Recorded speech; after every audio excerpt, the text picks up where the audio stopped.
How to save 25% of your income. That is the topic of the day. Nearly 40% of Americans cannot cover a $400 unexpected expense. Those are pretty scary numbers. That means if an emergency comes up, if an unexpected expense shows up, 40% of us can't cover that, at least not without going into debt. Imagine the kind of stress that would cause in your life. This lack of savings creates havoc in our lives in the form of stress. And we know stress affects every part of our life.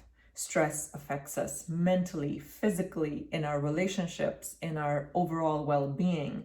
And there are so many tools that we have and we use every day in our lives to make our lives easier, maybe relieve our stress a little bit. Money just happens to be one of those tools. It's nothing more, nothing less. Money is a tool that makes our lives easier.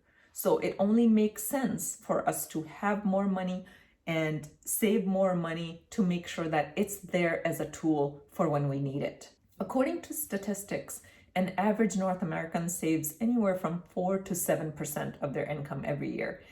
And on the other hand, the higher income earners, the top 10% save about 12%, and the top 1% save 38% and more. The wealthier we become, the more we save.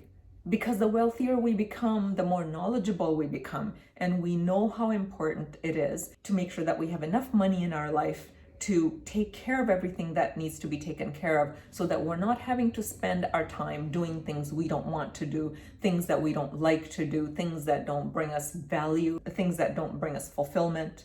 So it's really, really important to get into the habit of becoming a good saver. How do you save 25% of your income? A place to start would be take a look at how much money you earn. That's a place to start. So how much money do you bring home? What's your net income?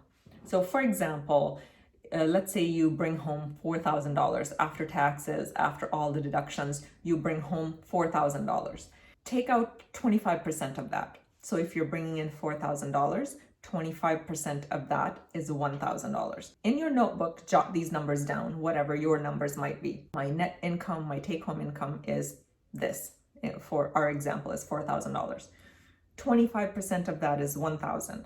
Now you subtract 1,000 from that 4,000. Now you're left with 75% of your take-home income. So in our example of $4,000 per month income, 75% of that income is $3,000.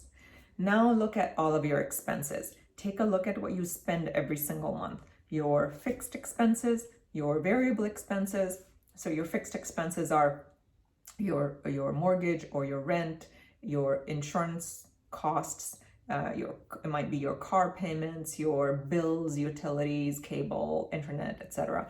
So all of those are your fixed expenses. And then you look at your variable expenses. What do you spend on food, your groceries, your eating out, your clothing, your personal care items? Look at all of your variable and fixed expenses, total them. Can you live on 75% of your income? If the total of your fixed and variable expenses is more than 75% of your income, start by doing an exercise of reduction. What are the variable expenses that you can reduce? Do you need to spend what you're spending now? Are there areas that you can cut back? Can you, for example, if you're noticing as you're tracking your variable expenses that you're spending a lot of time, let's say eating out in restaurants or takeout or skip the dishes, can you reduce that amount? Can you reduce something else that might not be super valuable and might not bring you the amount of joy that your money should? Are there some areas that you can cut back on? And then can you cut back on some of your fixed expenses? For example, you might want to call your insurance company. You might want to call your cable company and see if you could get some of your bills reduced. Now, if you can reduce your spending to 75% of your income, you can save the other 25%. And you can continue to do this exercise. For example, if you can easily do that, you can say, you know what, I can easily live on $3,000 per month. I bring in 4,000, but I can easily live on 3,000. Now you can tuck that $1,000 away, whether you need to use it towards your sanity fund, which is what most people call emergency fund. I call it sanity fund because I think if you call something an emergency, then you're going to have an emergency. You can tuck that away in your sanity fund, or you can invest it, or you can save it towards if you're saving, for example, for a down payment for your home, or planning for some type of short-term purchase, you can save it towards that. You can do whatever you like with it, but don't spend it. That's the point.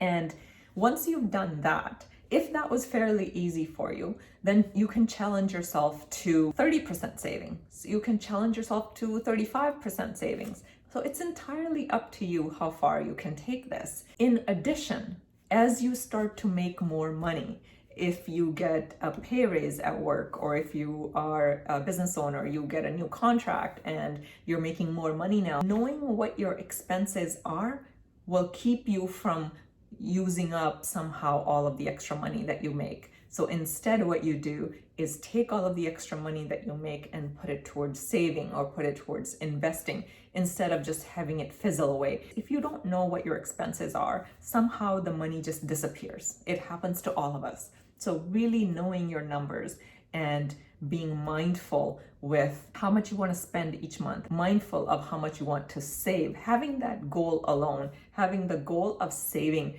25% or 30% or whatever, or 10%. If you're just starting out and you feel like 25% is too much, start by 10%.